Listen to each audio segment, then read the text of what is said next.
Muito boa noite para você que acompanha essa transmissão e que participa desse culto conosco, aonde você estiver. E também cumprimentamos você que posteriormente a esse momento vai ter acesso a esse conteúdo e sem dúvida alguma vai ser fortalecido na fé em Jesus Cristo, em razão da palavra de Deus que tem sido lida, que tem sido cantada e que vai ser nesse momento exposta, apresentada para a sua edificação na fé. Bom, uma das virtudes tão grandes que Deus concedeu a essa igreja local, a primeira igreja presbiteriana de Juiz de Fora, é ser uma igreja plantadora de igrejas. E uma dessas igrejas plantadas é justamente a igreja presbiteriana Conexão, da qual eu tenho o privilégio de ser o pastor dessa comunidade cristã. Então eu quero começar esse momento transmitindo a você o abraço fraterno, o exercício da comunhão cristã através do ambiente virtual, para que a nossa unidade na fé em Jesus Cristo seja um dos recursos da parte de Deus para o nosso fortalecimento nesse tempo de pandemia. Então, em nome de cada discípulo, discípula de Jesus, que serve ao Senhor, o nosso Deus, na Igreja Presbiteriana Conexão, eu quero que você, que é um discípulo de Jesus, que serve ao Senhor, o nosso Deus, através dessa igreja local, a primeira igreja presbiteriana de Juiz de Fora, que você se sinta abraçado quase como se fosse um abraço físico, um abraço carinhoso, um abraço fraterno, um abraço sincero no amor de Jesus Cristo. Bom, pastor Eloy, nesse dia me fez o convite para que eu pudesse trazer a mensagem.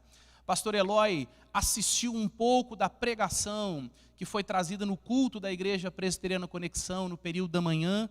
E ele disse, olha, eu gostaria que você compartilhasse essa mensagem hoje com a igreja. Então, com muita alegria, eu aceitei esse convite, por isso estou aqui.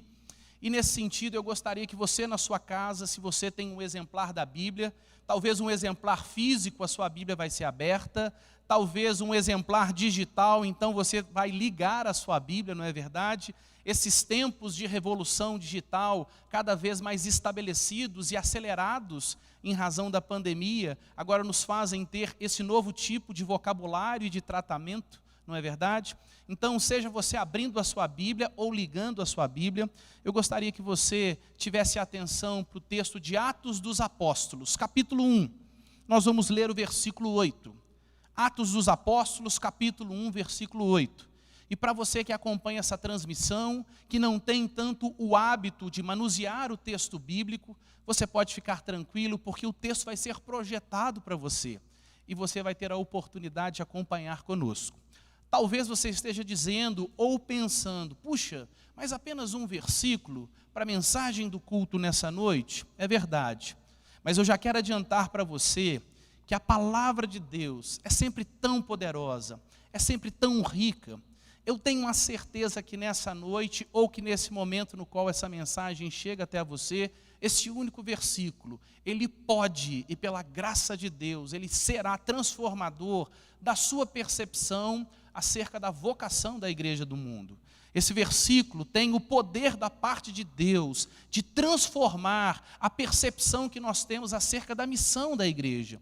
E por isso, nesse momento, com base nesse texto, eu quero compartilhar com você a mensagem que nos chama, que nos ensina, que nos convoca a sermos uma igreja missional, nesse tempo de nova normalidade.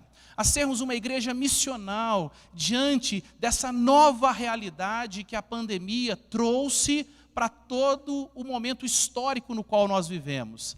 A experimentarmos, de fato, sermos uma igreja missional nesse tempo de disruptura, nesse tempo de tantas mudanças que são ocasionadas por essa crise sanitária de dimensão global que nós estamos inseridos. O texto diz assim, Atos dos Apóstolos, capítulo 1, apenas o verso 8. Mas recebereis poder, ao descer sobre vós o Espírito Santo, e sereis minhas testemunhas, tanto em Jerusalém, como em toda a Judéia e Samaria, e até aos confins da terra.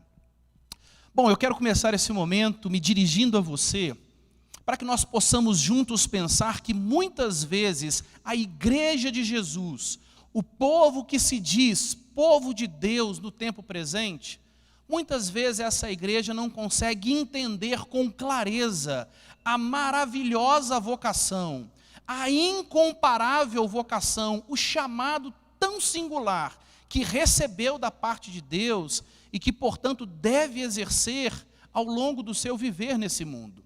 Muitas vezes, quando nós falamos em missão, ou nós tangenciamos o que a Bíblia nos ensina acerca dessa verdade, ou muitas vezes nós colocamos muitas e muitas questões que passam distantes e que trazem um estereótipo apenas acerca da missão, mas não a realidade do que a missão que o Senhor Jesus designou para a sua igreja efetivamente significa. Deixa eu te dar alguns exemplos. E eu quero aqui, antes de trazer os exemplos, dizer que 2 termos serão utilizados ao longo dessa mensagem como se fossem sinônimos. Eles deveriam ser termos intercambiáveis, ou seja, tanto um quanto o outro deveriam e poderiam ser utilizados em razão da essência bíblica que eles pretendem apresentar, mas em razão da prática realizada na igreja em determinados contextos culturais, em determinados momentos históricos, esses 2 termos passaram a ter efetividade prática muito distintas. E para isso, para que a gente possa entender esses 2 termos, tanto o termo missionário quanto o termo missional, eu queria que nós pensássemos que muitas vezes nós cometemos equívocos de linguagem ao usarmos esses termos, mas esse vício de linguagem, muitas vezes ele não é apenas um vício na comunicação, mas ele se reveste de um equívoco, tanto no ensino quanto na prática acerca da missão. Muitas vezes a redundância não evidencia simplesmente um vício de linguagem, mas vai mostrar que o ensino que a igreja muitas vezes possui, e pior, a prática da igreja acerca da missão, estão profundamente deturpadas. Deixa eu te dar um exemplo. Muitas vezes, nas nossas igrejas, nós vamos receber um determinado irmão ou uma determinada irmã em Cristo que está em missão numa localidade diferente da nossa, portanto, num contexto geográfico distinto, que tem uma cultura específica, que tem uma realidade, portanto, diferente da nossa, e nós falamos muitas vezes, quando chamamos essa pessoa à frente, para talvez compartilhar o ensino da palavra de Deus com a igreja, nós falamos: vamos receber hoje o missionário fulano, vamos dar as boas-vindas à missionária ciclana. E nesse sentido, sem percebermos, nós chamamos um cristão de missionário. Mas se nós olharmos na palavra de Deus, a identidade de um cristão, que é transformada, portanto, a partir do momento em que o evangelho chega à sua vida e Jesus Cristo passa a ser a razão do seu viver, a identidade de um cristão é ser um adorador do Deus Pai, do Deus Filho e do Deus Espírito Santo, enquanto vive nesse mundo, e continuar e intensificar incomparavelmente essa adoração por toda a eternidade. Mas, quando nós pensamos na vocação, na missão que essa pessoa passa a ter, a partir do momento no qual ela está em Jesus Cristo, obrigatoriamente a vocação, a missão de um cristão é discernir a missão que Jesus Cristo estabeleceu para a sua igreja e vivenciá-la através do seu viver. Portanto, quando nós dizemos vamos receber o missionário, nós temos não apenas um vício de linguagem. Isso, do ponto de vista bíblico, deveria ser uma redundância, uma repetição desnecessária, e não simplesmente um pleonasmo, uma ênfase específica para um aspecto importante, porque ser missionário significa necessariamente a vocação de um cristão. Ou seja, todo cristão é, ou deveria ser, um agente de Deus em missão no mundo. Muitas vezes nós queremos nos relacionar às igrejas e destacar essa valorização que a missão tem, e nós dizemos e utilizamos a terminologia ou as expressões: nós somos uma igreja missionária. equívoco do ponto de vista bíblico, redundância, portanto, repetição desnecessária, porque se existe igreja missionária, nós estamos indiretamente pensando que uma igreja pode ser igreja de Jesus sem estar comprometida com a missão. Talvez como se ela fosse tida simplesmente como menos madura, como menos espiritual, mas que ainda guarda algum aspecto de vida, de comportamento, de prática eclesiástica que agrada a Deus.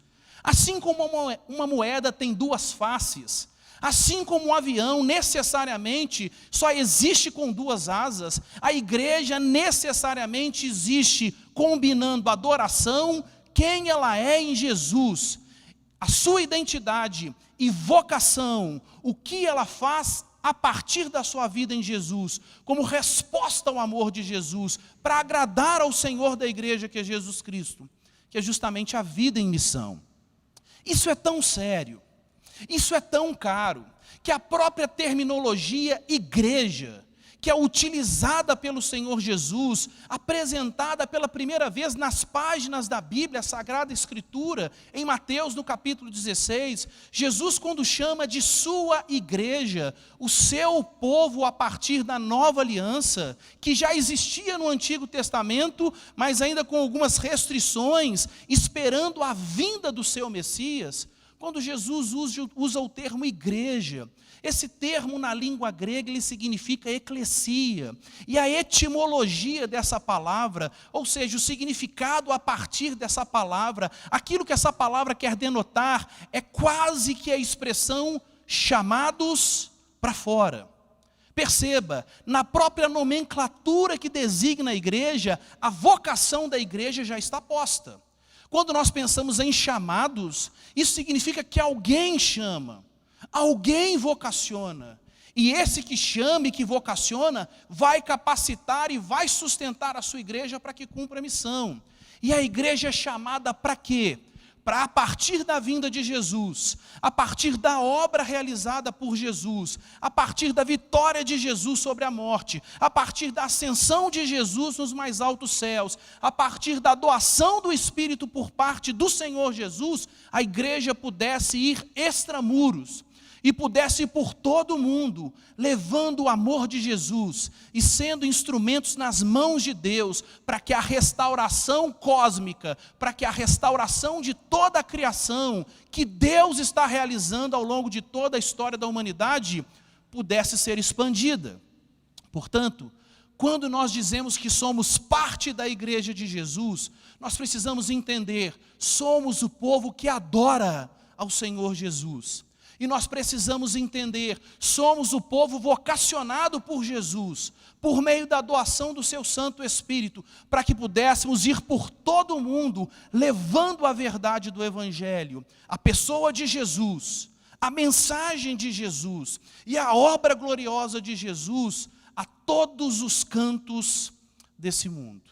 Portanto, na própria estrutura da igreja, a sua vocação já está estabelecida.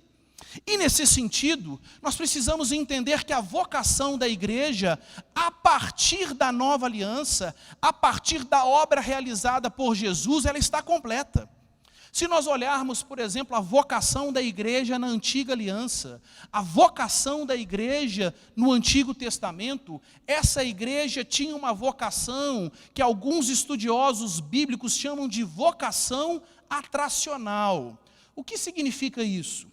Israel, o povo de Deus na antiga aliança, chamado por Deus para mostrar um Deus distinto dos demais deuses das nações circunvizinhas. Um estilo de vida diferente, uma cultura diferente, uma forma de viver diferente, que seria tão distinta em relação às outras nações, que Israel, de acordo com o profeta Isaías, a partir da postura do Messias, seria tido e vocacionado para ser luz para as nações. Ou seja, em meio às trevas que dominam as nações sem pertencerem ao Deus verdadeiro, Israel teria um compromisso tão forte, tão verdadeiro, com tanto zelo com a aliança em relação ao seu Deus, que Israel teria um brilho. Israel ia resplandecer diante das nações. E Israel não sairia antes da vinda do Messias para proclamar a verdade do Messias diante das nações.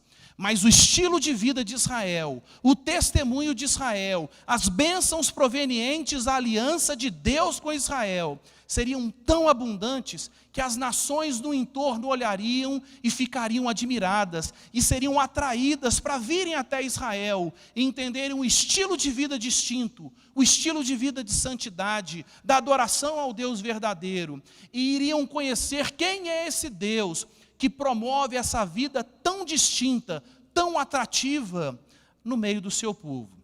É por isso, por exemplo, que quando nós olhamos alguns textos bíblicos, como o texto do Salmo 126, na segunda parte do versículo 2, nós vamos ver o texto bíblico dizendo: então, entre as nações se dizia, grandes coisas tem feito o Deus de Israel por eles.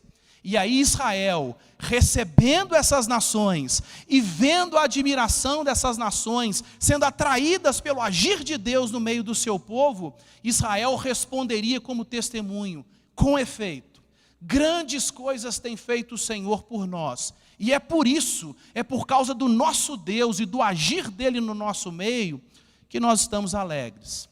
Mas a partir da vinda do Messias, a vocação da igreja chega na sua plenitude. E da mesma forma que hoje, através do nosso compromisso com a aliança com Deus, através do nosso testemunho de vida, nas coisas mais simples ou nas coisas mais complexas do nosso viver, nós deveríamos ser um instrumento nas mãos de Deus para atrair as pessoas que ainda não conhecem a Jesus, para conhecer o Deus a quem nós servimos e a mensagem do Deus a quem nós dedicamos a nossa vida. Israel seria capacitada, capacitado, o Israel de Deus no Novo Testamento, o povo de Deus no Novo Testamento, seria capacitado agora para cumprir a sua vocação de maneira plena. E aí ele teria a mesma postura encarnacional de Jesus. Ou seja, da mesma forma que o Pai enviou o Filho, e o Filho foi por todo o mundo, nós teríamos essa mesma dinâmica no exercício da nossa vocação cristã. É por isso, por exemplo, que no Evangelho de João, no capítulo 17, no versículo 18, o Senhor Jesus, na famosa e tão extraordinária oração sacerdotal, clama ao Pai dizendo: assim como o Senhor me enviou, ó Pai, eu os envio ao mundo.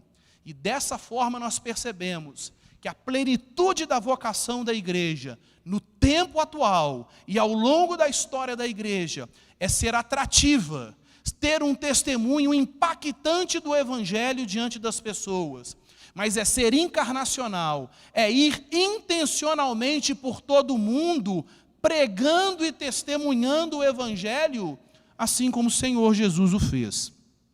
Diante disso, eu quero te convidar a olhar para o versículo 8 do capítulo 1 de Atos. E nós vamos entender em Atos dos Apóstolos que nós estamos diante do versículo-chave para entendermos todos os 28 capítulos desse livro. Toda a chave de entendimento do livro de Atos dos Apóstolos está nesse versículo. E isso é tão sério que, se você observar a disposição inspirada pelo Espírito Santo por meio do seu autor, o evangelista Lucas, nós vamos perceber que do capítulo 1 até o capítulo 8, nós vamos perceber os atos do Espírito Santo na igreja e por meio da igreja em Jerusalém. Vamos perceber uma disruptura. Vamos perceber uma nova normalidade proveniente da perseguição, e a partir de Atos 8, até na transição para o capítulo 11, capítulo 12, nós vamos perceber os atos do Espírito Santo na igreja de Jesus e por meio da igreja de Jesus, na Judéia e em Samaria. E a partir dessa transição do capítulo 11, capítulo 12, até o final do livro, nós vamos ver os atos do Espírito Santo, por meio da igreja de Jesus Cristo, até os confins da terra, em todo o mundo que era conhecido naquele presente momento. Portanto, quando nós olhamos para esse texto, nós vamos perceber uma chave que nos faz entender a beleza do livro de Atos, mas ao mesmo tempo é uma chave que nos faz entender a nossa vocação, a razão do nosso existir no tempo presente enquanto igreja de Jesus. E para isso, a primeira coisa que esse texto nos mostra, que uma igreja missional é uma igreja que reconhece o que a capacita, e ao mesmo tempo é uma igreja que reconhece quem a vocaciona. O texto diz: mas recebereis poder ao descer sobre vós o Espírito Santo. É tão interessante que nós, qualquer pessoa, para realizar qualquer tarefa, precisa ter dotação específica para isso. Precisa ter capacidade ou intelectual, ou capacidade física, ou os recursos necessários para realizar uma determinada função. Se eu tiver uma vocação, se eu for chamado para construir, por exemplo, uma determinada parede, eu preciso ter os instrumentos necessários para construir essa parede. Dotação por meio de recursos físicos. Eu preciso ter um conhecimento técnico mínimo para que essa parede seja levantada. Dotação, capacitação com a inteligência necessária para o desenvolvimento daquela tarefa. Ou seja, ninguém realiza uma missão sem ser vocacionado para essa missão. Só que a missão que é dada por Deus aos discípulos não é apenas uma missão. Não é apenas uma grande e difícil missão. É a mais extraordinária e a mais difícil das missões que acontece sobre a face da terra. Isso é tão verdadeiro que o mesmo evangelista Lucas, em Lucas no capítulo 24, vai dizer para os discípulos no versículo 48, vocês são testemunhas destas coisas. Vocês são testemunhas do martírio e da vitória do Messias sobre a morte. E vocês são testemunhas da ação de Deus no mundo, por meio da obra e da mensagem do Filho. E os discípulos ficam assustados diante dessa gigantesca, absurda missão. E aí vem o versículo 49 e diz: mas vocês vão receber poder ao descer sobre vocês o Espírito Santo. Permaneçam em Jerusalém, até que do alto vocês sejam revestidos, como se eles fossem vestidos com um uniforme específico para a missão, que é justamente o poder do Espírito Santo. Nós precisamos pensar sobre isso. Se eu sou um discípulo de Jesus, apesar de mim, e para mostrar o poder que Deus tem, o poder, a qualidade do poder do Espírito Santo, ao ponto de conseguir usar a minha vida miserável, nós precisamos entender que nós recebemos poder. Cada cristão recebeu poder, não apenas uma pessoa específica, com um título eclesiástico específico, pastor, missionário, bispo, não, mas todo cristão recebe poder do Espírito Santo para cumprir a sua vocação no mundo. E é tão interessante que quando nós olhamos para esse poder, a palavra na língua grega é dínamos, que significa um poder de dimensão extraordinária. Tem quase que o mesmo radical e ideia do poder de uma dinamite, que nada e nem ninguém consegue impedir. E aí eu fico pensando, esses discípulos estão cercados pela estrutura do Império Romano, o maior império da história da humanidade, com a maior extensão geográfica possível, com o maior poder econômico possível, com a maior influência e poder político possível, com o maior poder militar possível. E esses discípulos, sem esses recursos, sem esses poderes, ouvem da parte do Senhor Jesus: vocês vão por todo o mundo, e vocês vão transformar o mundo com o meu evangelho, e vocês vão receber poder para isso. E é tão interessante que 400 anos depois, o maior império da história vai ruir, sim, pela influência dos bárbaros, que vão se rebelar contra os romanos, que vão pegar em armas muitas vezes para isso. Mas o grande grupo, o mais importante que foi usado por Deus na história, para superar essa hegemonia e soberania do Império Romano na história, foi um grupo de discípulos, muitos deles iletrados, muitos deles sem pegar em arma alguma, mas que foram revestidos pelo poder de Deus, para irem por todo o mundo, levando a mensagem de Jesus para toda criatura. É tão interessante nós percebermos que é por isso que Jesus disse que as portas do inferno, as maiores investidas das trevas possíveis, não vão prevalecer contra a igreja de Jesus, em razão do poder que essa igreja possui, e em razão de quem a vocacionou, o próprio Espírito Santo. Você já parou para pensar nisso? Se você se diz discípulo de Jesus, seguidor de Jesus, um cristão, um pequeno Cristo, alguém que rendeu a sua vida a Jesus, existe um poder sobre a sua vida, existe uma ação no seu viver que é extraordinária. E quantas vezes nós ficamos aquém desse poder? Quantas e quantas vezes nós esquecemos quem nos vocacionou? Nós recebemos o chamado do ser mais importante da história e da eternidade. Nós recebemos o chamado da parte de Deus. Isso constrange particularmente o meu coração. Eu sei o miserável pecador que eu sou. Eu sei as minhas terríveis limitações. Eu sei as minhas fraquezas. E mesmo sabendo quem eu sou, Deus me dá o privilégio, a honra incomparável. E Deus capacita a minha vida para participar da obra mais importante da história.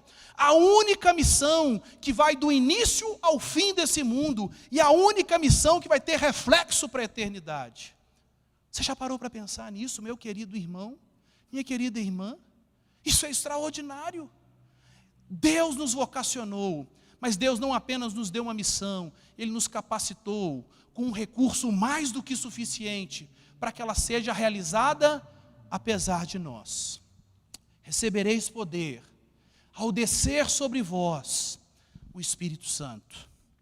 Um segundo ponto que a igreja missional precisa entender e reconhecer, é reconhecer para o que ela foi vocacionada, para que ação, para que movimento ela foi capacitada da parte de Deus. O texto diz: e sereis minhas testemunhas. Nós temos confundido muito a utilização do poder de Deus. E com todo o temor e tremor diante do Senhor da igreja e de todas as coisas, nós temos brincado com a missão e com o nome de quem nós representamos. Quando nós realizamos a missão cristã, nós somos os embaixadores de Deus, nós somos os representantes do reino de Deus nesse mundo que ainda é dominado pelas trevas, mas que esse domínio cada vez caminha mais para o seu final. E quantas vezes que nós usamos o nome de Deus e a missão de maneira indevidas. É tão interessante que o terceiro mandamento nos diz: não tomarás o nome do Senhor teu Deus em vão, porque Deus não terá por inocente quem usar o seu santo nome em vão. É tão interessante que tantas e tantas pessoas hoje querem usar o poder de Deus, que é o maior poder que existe, e a pessoa de Deus, que é o ser mais importante, é o Todo-Poderoso no mundo e diante das regiões celestiais, para satisfazer vários e vários interesses ilegítimos que não estão em conformidade com a missão. Se eu recebo uma procuração para representar determinada pessoa, se essa pessoa me concede poderes para representá-la, e se eu a represento fora dos limites desse poder, essa procuração vai ser cassada, e eu vou ser responsabilizado diante das autoridades devidas pelo exercício indevido desse poder. Quantos e quantos estão brincando diante de Deus, pensando que recebem poder do alto para se tornarem a próxima celebridade gospel, para transformarem uma estrutura política no Brasil numa república gospel, para criarem o seu próprio império. Acham que receberam poder para enriquecerem, satisfazerem o desejo de ganância de seus corações nesse mundo. Isso é tão sério, que em Mateus, no capítulo 7, a partir do verso 21, determinadas pessoas que se julgavam muito espirituais, que se julgavam íntimas de Deus, repetem a expressão Senhor, Senhor, que é uma estrutura na cultura hebraica que mostra intimidade, relacionamento muito próximo, relacionamento íntimo. E vão dizer Senhor, Senhor, em teu nome não profetizamos? Em teu nome não expulsamos demônios? Em teu nome não fizemos grandes sinais e prodígios? O texto continua dizendo a resposta do Senhor Jesus: afastem-se de mim, eu nunca os conheci. A missão que vocês estão fazendo é uma missão voltada para vocês, para qualquer outro Deus, para qualquer outro interesse, mas não para o interesse do reino de Deus, não para servir ao Senhor da igreja, cumprir a missão que foi designada para o seu povo. Para que nós recebemos poder? Por que nós somos vocacionados por Deus? Para cumprirmos a missão, para testemunharmos o Evangelho de Jesus diante de todas as pessoas. Só que a realização dessa missão traz exigências. Toda vocação tem as suas demandas e as suas responsabilidades e as renúncias exigidas para que essa missão seja cumprida. E o texto diz: e vocês serão minhas testemunhas. A palavra testemunha na língua grega significa: vocês serão os meus mártires. Vocês serão aqueles que terão tanto amor por Jesus, tanto compromisso com a missão, que se necessário for, vocês vão sofrer o que for devido, vão pagar com a própria vida se necessário for, porque entendem que mais importante do que a vida nesse mundo é a vida eterna com Deus, e mais singular que qualquer realização nesse mundo é o fato de, apesar de nós, Deus nos usar e nos permitir ser úteis na missão. Portanto, a igreja missional reconhece para o que ela foi capacitada, para a missão e exclusivamente para a missão designada pelo Senhor Jesus. Um terceiro ponto, e esse particularmente mexe ainda mais comigo, e eu espero que mexa ainda mais com o seu coração, é reconhecer para onde essa igreja foi vocacionada, para que locais ela foi capacitada por Deus. O texto diz: sereis minhas testemunhas tanto em Jerusalém, como em toda a Judéia e Samaria e até os confins da terra. É tão interessante que quando o texto fala que eles seriam testemunhas em Jerusalém, Jerusalém é a cidade onde eles estavam. É a cidade de Davi, que aponta simbolicamente, tipologicamente, para aquela nova Jerusalém, para aquela cidade completamente reconstruída e restaurada por Deus na volta gloriosa de Jesus. Mas o texto nos mostra que eles deveriam começar em Jerusalém, mostrando um lugar geográfico específico, a cidade onde eles estavam. A nossa cidade precisa ser alvo da missão de Deus por meio das nossas vidas. Mas não apenas na nossa cidade, com um olhar parcial, egoísta, interesseiro, porque nós habitamos ali. Mas o texto diz que também na Judéia. A Judéia é a região que circunscreve Jerusalém. É como se fosse a zona da Mata Mineira que abrange a cidade de Juiz de Fora, da qual Juiz de Fora polariza essa região. Ou o estado de Minas Gerais, aonde Juiz de Fora se encontra dentro da nossa organização geopolítica. Ou seja, a região que circunscreve a nossa cidade. Mas não apenas nessa região. O texto diz que também na Samaria. Ou seja, na região vizinha, nas regiões que são próximas.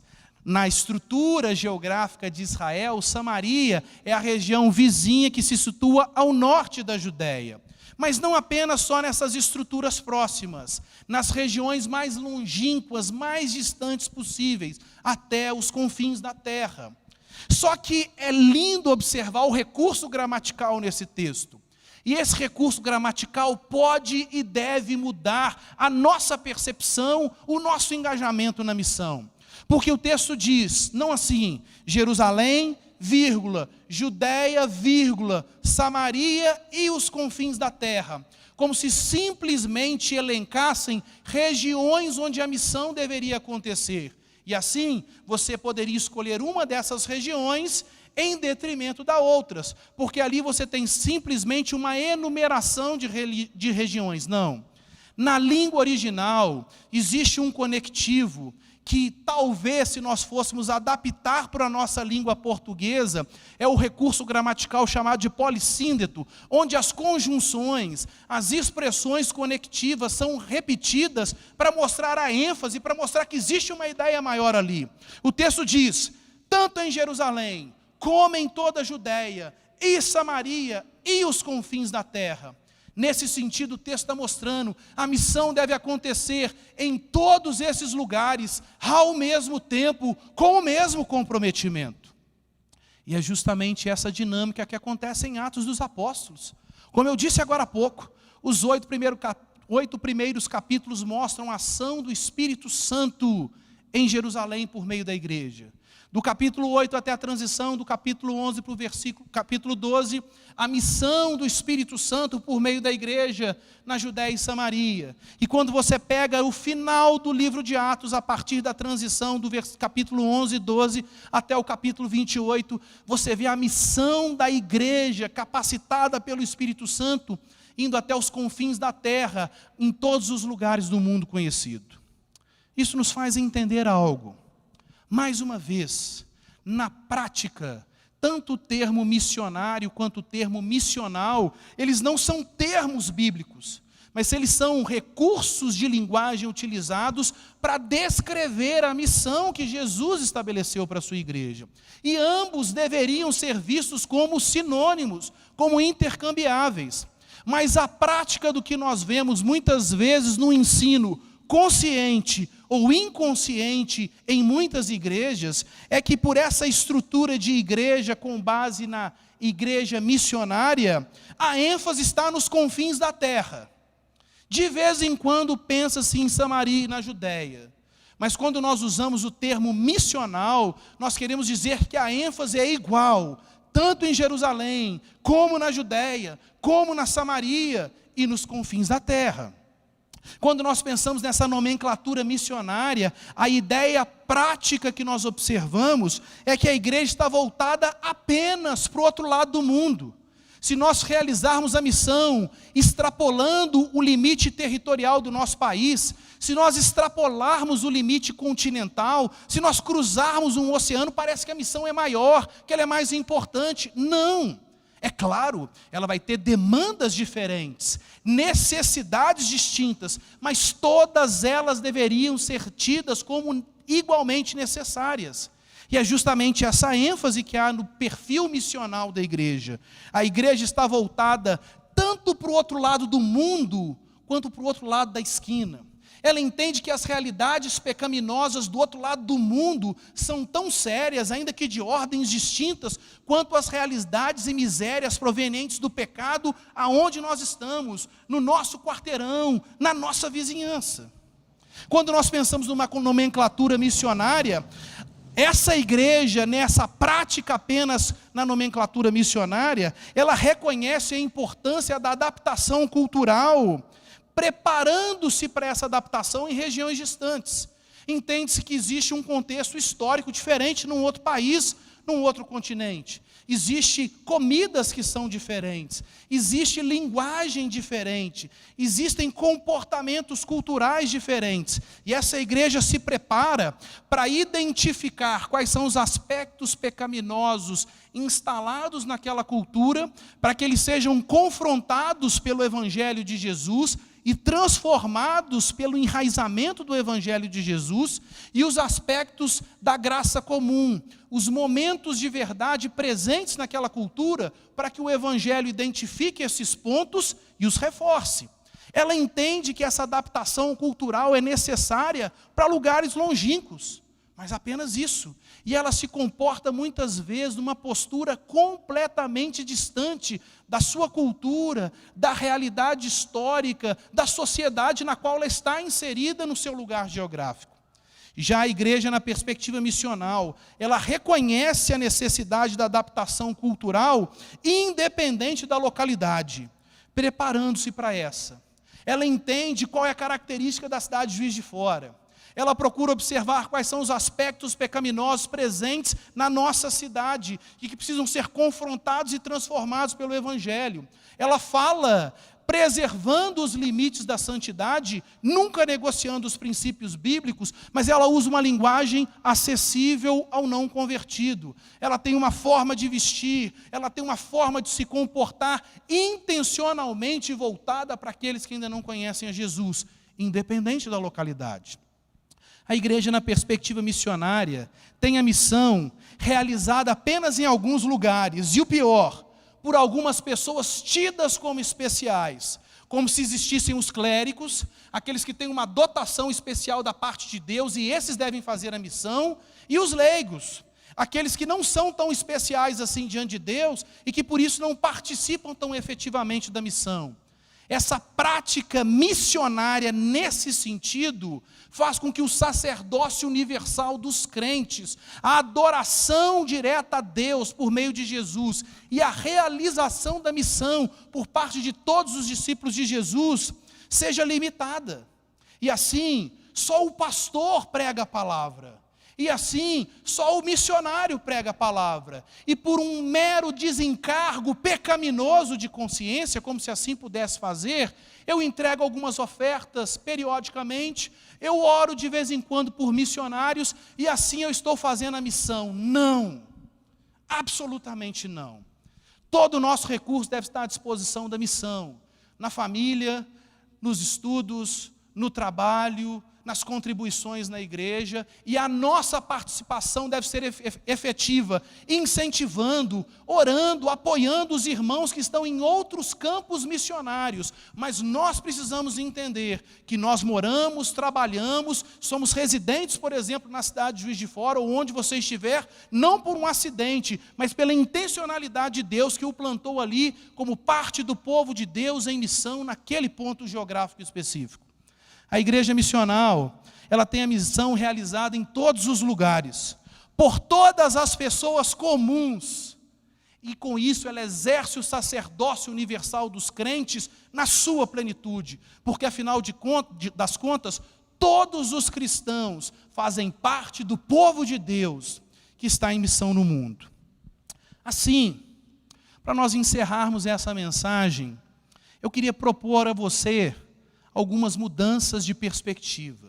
A primeira delas é: ressignifique o seu trabalho, ressignifique os seus estudos, ressignifique a sua vida acadêmica a partir dos valores do Evangelho. Sabe por quê? Porque você está em missão. Existem tantos cristãos que só querem se desenvolver academicamente, tantos cristãos que só querem estudar mais e mais, tantos cristãos que só querem ter progressão no trabalho para ter o suprimento das suas necessidades financeiras. A sua perspectiva de trabalho, de estudo, de desenvolvimento acadêmico é dominado pela ideia de consumo e por uma insegurança na provisão de Deus na sua vida. Agora, ressignifique o seu trabalho, ressignifique os seus estudos com o Evangelho. Entenda que você vai estudar mais e mais para servir mais a Deus, para amar mais as pessoas e para levar o impacto do Evangelho ainda com mais consistência ao mundo. Trabalhe, estude, faça pesquisa acadêmica, tenha desenvolvimento em áreas importantes de aptidões naturais na sua vida, ressignificada pelo Evangelho de Jesus. Ressignifique o seu ministério, a aptidão espiritual, a dotação por parte do Espírito Santo para que você sirva a Deus na igreja e através da igreja. Por que que tantos e tantos cristãos, domingo após domingo, chegam e consomem uma palavra, consomem um louvor, consomem a atenção dos irmãos, e aí, quando acaba aquele momento de culto público, a vida delas, até o próximo domingo, não está em nada envolvida na missão. Essas pessoas não têm o privilégio e entendimento que devem servir a Deus na igreja local e através da igreja local, e não como um fardo pesado, mas como um maravilhoso privilégio que nós temos de participar da obra santa de Deus, ainda que nós não tenhamos nenhum merecimento para isso. Todo cristão recebe pelo menos um dom, pelo menos uma aptidão espiritual para ser instrumento de Deus a partir da igreja local, a partir da comunidade cristã. Eu fico pensando, o pastor Eloy está aqui conosco, a primeira igreja presbiteriana de Juiz de Fora tem aproximadamente 800 membros. Imagine, pastor Eloy, todos esses membros, cheios do Espírito Santo, discernindo o seu lugar nessa comunidade cristã e se preparando de forma cada vez maior, mais intensa, não para serem ativistas, mas para serem ativos, partes do corpo saudáveis, que frutificam a realidade do Evangelho. Essa igreja transforma Juiz de Fora. É isso que nós precisamos pensar. Mas para isso você precisa ressignificar o ministério. Não pensando, eu tenho que fazer uma atividade na igreja, porque senão as pessoas vão me cobrar. Não, eu quero ser útil no corpo de Cristo, entender o meu lugar na igreja local e ser uma bênção ali apesar de mim. Ressignifique as suas relações sociais com o Evangelho. Você está em missão. Você não tem que ser gentil com o seu patrão, porque senão você é mandado embora. Você precisa ser gentil com o seu patrão, porque através do seu testemunho, através da sua vida, você precisa encher a vida do seu patrão e a vida da empresa, da instituição onde você trabalha com o Evangelho de Jesus. O Evangelho transforma tudo. Mas para isso nós precisamos ressignificar áreas importantes do nosso viver por meio do Evangelho, que é o cerne da missão. Eu queria que você pensasse que a maior de todas as mudanças, a maior ressignificação que precisa acontecer na sua vida, é da sua própria vida. Ressignifique a sua vida com o Evangelho de Jesus. Todos nós, em missões mais importantes ou menos importantes, todos nós estamos envolvidos em projetos que não têm visibilidade ou que são ultra famosos. E as pessoas gastam tanto da sua vida, as pessoas negociam inclusive os seus valores muitas vezes para realizarem estas obras. A obra mais fantástica que está acontecendo desde a criação do mundo e que vai perdurar até o fim da história da humanidade com a volta de Jesus é a missão da igreja no mundo.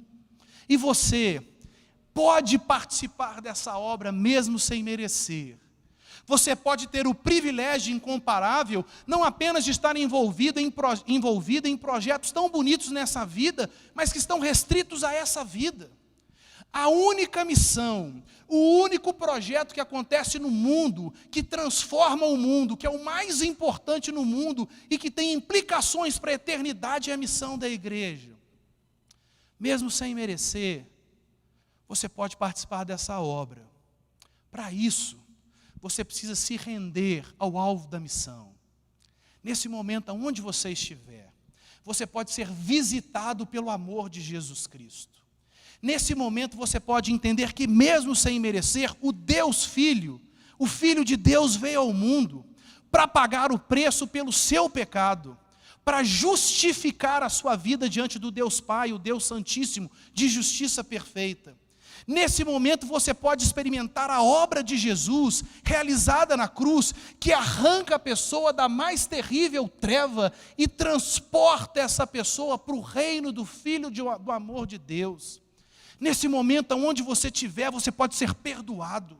Os seus mais terríveis pecados, as acusações que você sofre ao longo de toda a sua vida, elas podem cair por terra nesse momento, experimentando você o maravilhoso perdão de Deus, que não exige nada de você, que não tem nada que você possa fazer que o conquiste, mas que graciosamente chega até você por meio de Jesus.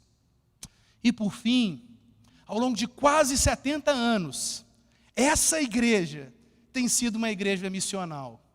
Mas o meu pedido a Deus nesse momento é para que ela seja ainda mais missional.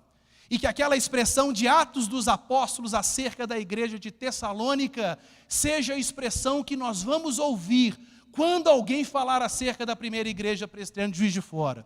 E eu espero também que através da igreja filha, a igreja presbiteriana Conexão, aqueles que têm transtornado o mundo, aqueles que têm impactado o mundo com o Evangelho de Jesus, eles chegaram até aqui.